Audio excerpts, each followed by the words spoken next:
আসসালামু আলাইকুম viewers, welcome to another new video. আমি জিন্নাতুল ফায়েজ নিবিড় আছি আপনাদের সাথে, আপনাদের সকলকে আমার ইউটিউব চ্যানেলে স্বাগতম। আজকে আমি ঢাকা থেকে রংপুর সৈয়দপুর যাচ্ছি শ্যামলী পরিবহনের Hino RM2 business class AC বাসে করে। যদিও এটার সামনে বিজনেস ক্লাস লেখা আছে, কিন্তু অ্যাকচুয়ালি এটা সাধারণভাবে বলতে গেলে ইকোনমি ক্লাস এসি, কারণ এটার যে সিটিং পজিশন সেটা 2:2। জেনারেলি যেগুলো বিজনেস ক্লাস বাস হয় সেগুলোতে সিটিং পজিশন 2:1 হয়। এই মুহূর্তে আপনারা যে বাসটি দেখতে পাচ্ছেন এটি হচ্ছে আমার আজকের জার্নি পার্টনার। দেখে বেশ পুরনো গাড়ি মনে হচ্ছে, তারপরেও দেখা যাক ভিতরের অবস্থা কীরকম। RM2 বাসে এটাই আমার প্রথম যাত্রা, আর RM2-র যে সাসপেনশন সেটি হচ্ছে এয়ার সাসপেনশন। সো আশা করছি একটা স্মুথ জার্নি হবে। Let's see. চলুন এখন আমরা গাড়িতে উঠে পড়ি।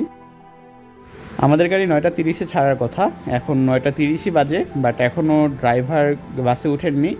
তবে যাত্রী চেক করা হচ্ছে, হয়তো বা 2-1 মিনিটের মধ্যে আমাদের গাড়িটি ছেড়ে দেবে। সো গাড়ির ভিতরের কন্ডিশন যদি বলি, যে সিটগুলোর অবস্থা আসলে খুব একটা ভালো নেই। আমার সিটটি আমি ভালো পেয়েছি, বাট আশেপাশের কিছু সিটে লেগ রেস্টে অ্যান্ড সিটের মধ্যেও কিছু সমস্যা আছে। এই হচ্ছে 2 সিটের মাঝের গ্যাপ। সামনে যতটা গ্যাপ দেখতে পাচ্ছেন, পেছনের সিটগুলোতে মোটামুটি সেম পরিমাণে গ্যাপ রয়েছে। এই রুটে অর্থাৎ ঢাকা, রংপুর, সৈয়দপুর, বীরগঞ্জ, ঠাকুরগাঁও, পঞ্চগড় এবং এই গাড়িটি তেঁতুলিয়া বাংলাবন্ধ পর্যন্ত যায়। সো এই রুটে ইকোনমি ক্লাস লেগ রেস্ট সহ এসি বাস এই একটাই রয়েছে। অ্যান্ড আদার যে একটি এসি বাস রয়েছে যেটা পঞ্চগড় পর্যন্ত যায়, সেটি হচ্ছে নাবিলের ইকোনমি ক্লাস এসি। বাট সেই গাড়িতে সিট সম্ভবত 40টা, আর এই গাড়িতে সিট হচ্ছে 36টা। সো এখানে একটা ডিফারেন্স আছে। অ্যান্ড নাবিলের বর্তমানে ভাড়া ঢাকা থেকে পঞ্চগড় 1300 টাকা, আর এই বাসটিতে বর্তমানে ভাড়া 1900 টাকার টিকিটে লেখা থাকে। বাট অ্যাকচুয়ালি মেবি 1600 টাকায় আপনারা বা 1700 টাকায় আপনারা চলে যেতে পারবেন পঞ্চগড় পর্যন্ত। আর ঢাকা থেকে রংপুরের কথা যদি বলি, সেক্ষেত্রে আপনাদের কাছে 1200 টাকা রাখতে পারে। যদি সৈয়দপুরের কথা বলি, সেক্ষেত্রে 1300 টাকা পর্যন্ত ভাড়া নিতে পারে। এই মুহূর্তে আমরা শ্যামলীর যে পাম্প রয়েছে সেখানে রয়েছি, তেল নেওয়ার জন্য না। পেছনের এসি ভেন্টে সমস্যা হয়েছে, কারো উপরে পানি পড়ছে, সেটা ঠিক করার জন্যই মেইনলি থামানো হয়েছিল। আবারও আমরা রাত 11টা বাজে এখন আমরা আবারও রংপুর সৈয়দপুরের উদ্দেশ্যে জার্নি শুরু করলাম শ্যামলীর যে পাম্প সেখান থেকে। আর এই গাড়িটি রাত 9:30টায় ছাড়ে। সো এই সময়টাতে ঢাকা শহরের কিছুটা জ্যাম থাকেই। আর তাছাড়াও আজকে বৃহস্পতিবার ছিল, সো ঢাকা শহরের জ্যামটা একটু বেশি ছিল, যে কারণে বের হতে হতে একটু বেশি সময় লেগে গিয়েছে। রাইট নাও আমরা রাস্তা ফাঁকাই দেখতে পাচ্ছি, যদিও আজকে বৃহস্পতিবার। সো সামনে গাড়ির প্রেশার থাকার সম্ভাবনা রয়েছে। লেটস সি কী হয়। এরপরে একেবারে সরাসরি চন্দ্রায় গিয়ে আপনাদের সাথে কথা হচ্ছে।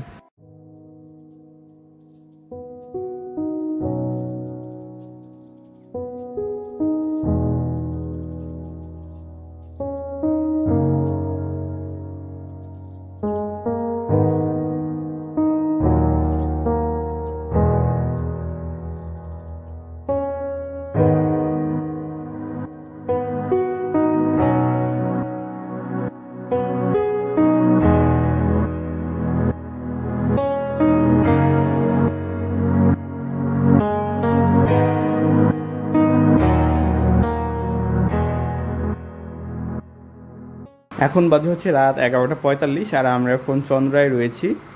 সো যতটা ভেবেছিলাম ততটা আসলে গাড়ির চাপ নেই, আমরা খুব তাড়াতাড়ি চলে এসেছি। এখন দেখা যাক আমরা ঠিক কয়টায় বঙ্গবন্ধু সেতুতে পৌঁছাই। বলে রাখা ভালো, আমাদের গাড়িটি ঢাকা থেকে রাত 9:35-এ ছেড়েছে, এবং ঢাকায় যেই জায়গা থেকে ছেড়েছে সেই জায়গাটির নাম হচ্ছে শ্যামলী রিং রোড। এটাই প্রথম স্টপেজ এই বাসের। এরপরে কল্যাণপুর, গাবতলী, সাভার পর্যন্ত, নবীনগর পর্যন্ত যাত্রী উঠিয়ে থাকে। সামনে নাবিলের স্ক্রিনে দেখতে পাচ্ছি আমরা। সো এখন রাস্তার কিছু ভিউ এনজয় করেন, ততক্ষণ পর্যন্ত আমরা বঙ্গবন্ধু সেতুতে পৌঁছে যাই।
রাইট নাও বাজে হচ্ছে রাত 1:15 আর আমরা বঙ্গবন্ধু সেতুতে পৌঁছে গিয়েছি।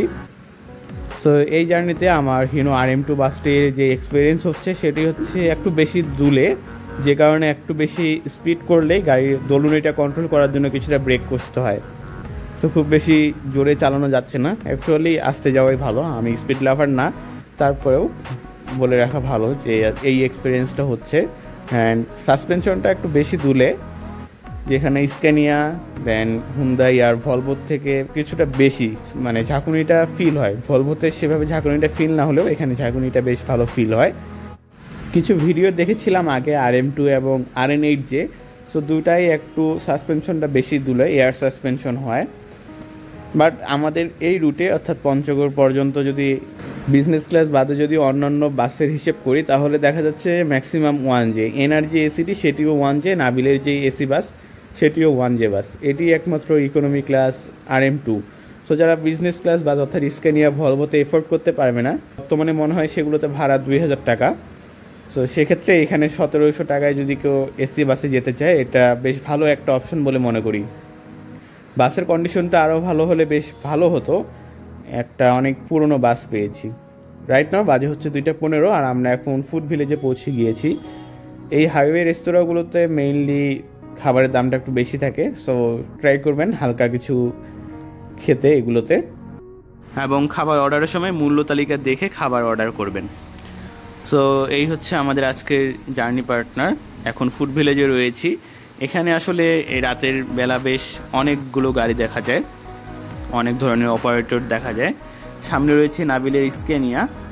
উত্তরবঙ্গের কিং হচ্ছে নাবিল বলা হয়, বেশ অনেকদিন থেকে খুব ভালো সার্ভিস দিচ্ছে তাদের Scania multi axle, bi axle, Hino RN8J এবং 1J বাস দিয়ে। খুব সম্ভবত তারা সামনে ফুসো আনতেছে। ফুসো বর্তমানে 1J চেসিস আসা বন্ধ হওয়ায়, অর্থাৎ কম আসতেছে, বন্ধ না একেবারে, 2-1টা করে কোনো অপারেটরে যোগ হচ্ছে। সো 1J চেসিস বন্ধ হওয়ার পর থেকে ফুসো বেশ ভালো জনপ্রিয়তা লাভ করেছে। আর এই RM2 বাসটির সাসপেনশন অ্যান্ড ইঞ্জিনটা পেছনে হয়, আমি এই রুটের 1J বাসগুলোর থেকে এই ইকোনমি ক্লাস বাসটিকে এগিয়ে রাখবো। আর এখন সেপ্টেম্বর মাস, আর 1.5 থেকে 2 মাস পরেই কাঞ্চনজঙ্ঘার সিজন। সো অনেকেই তেঁতুলিয়া যাবেন। তেঁতুলিয়া যাওয়ার জন্য আপনারা এই বাসটিকে নিতে পারেন। অ্যান্ড কাঞ্চনজঙ্ঘার সিজনে কিন্তু প্রচুর পরিমাণে পর্যটক আসে, সো অবশ্যই আগে টিকিট করতেই হবে। অ্যান্ড কাঞ্চনজঙ্ঘার সিজনে আপনারা ডিসকাউন্ট পাওয়ার ব্যাপারটাও কিছুটা না পেতে পারেন আসলে, কারণ যখন যাত্রী চাহিদা বেশি থাকে তখন আসলে ডিসকাউন্ট দেওয়া হয় না, যখন যাত্রী কম থাকে তখনই মেইনলি ডিসকাউন্টটা দেওয়া হয়ে থাকে। সো এখানে সম্ভবত মিষ্টির দোকান রয়েছে। আমার পাশের সিটে যিনি ছিলেন তিনি হচ্ছেন শ্যামলী পরিবহনের হেড অফিসের কোনো একজন লোক। সো তিনি মিষ্টি নিতে চেয়েছিলেন, এই জন্য সুপারভাইজার তার মিষ্টির দোকানে হয়তো বা কাউকে ফোন দিয়ে রেখেছিলেন, তিনি মিষ্টি নিয়ে রাস্তায় দাঁড়িয়েছিলেন। অ্যান্ড আমরা রাস্তা থেকে সেটি কালেক্ট করে নিয়ে আবারও সামনে এগিয়ে চলেছি। সামনে যে নাবিলের স্ক্রিনে যে দেখতে পাচ্ছেন সেটিও মিষ্টি নেওয়ার জন্য থেমেছিল। সম্ভবত এটা সিরাজগঞ্জের আশেপাশে কোনো জায়গা ছিল। সো রাতের ভিডিও আর না দেখাই, একেবারে সকাল হওয়ার পর দেখা হচ্ছে।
এখন বাজে হচ্ছে সকাল 6টা আর আমরা এখন রংপুরের খুব কাছাকাছি পৌঁছে গিয়েছি।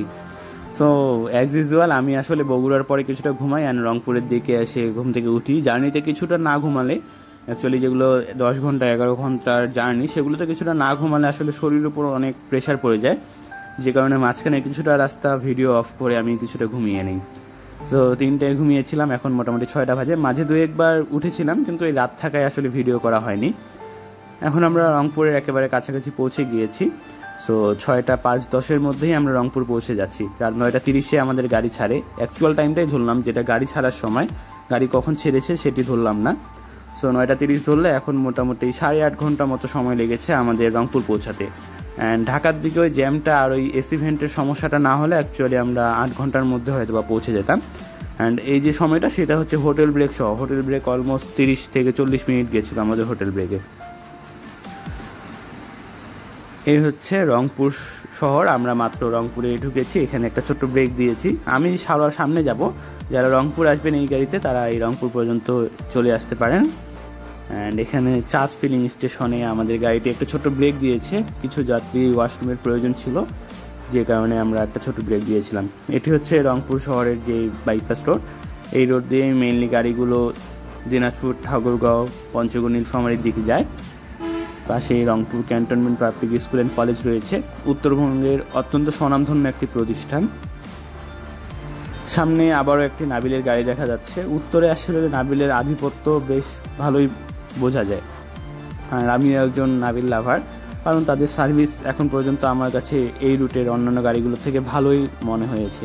যদিও তাদের গাড়িগুলো রিপেন্ট অ্যান্ড রিবডি করা প্রয়োজন এবং কিছু নতুন গাড়ি সংযোজন প্রয়োজন নাবিলের, কারণ ওরা অনেক দিন ধরেই কোনো গাড়ি অ্যাড করছে না, কোনো গাড়িতে সেভাবে আসলে কাজ করা হচ্ছে না। রিসেন্টলি তাদের একটি স্কেনিয়াও জ্বলে যায়। সো এটা আসলে যান্ত্রিক ত্রুটির কারণে হয়েছে, এটা সব কিছু ভাগ্যের উপর, এটা আসলে তাদের দোষ দেওয়া যাবে না। সো দেখা যাক আমরা এখন ঠিক কয়টায় সৈয়দপুরে পৌঁছাই। একটা ছোট্ট সফট মিউজিক এনজয় করুন। এ ধরনের একটি সুন্দর সকালে আসলে একটা সফট মিউজিক সবারই অনেক ভালো।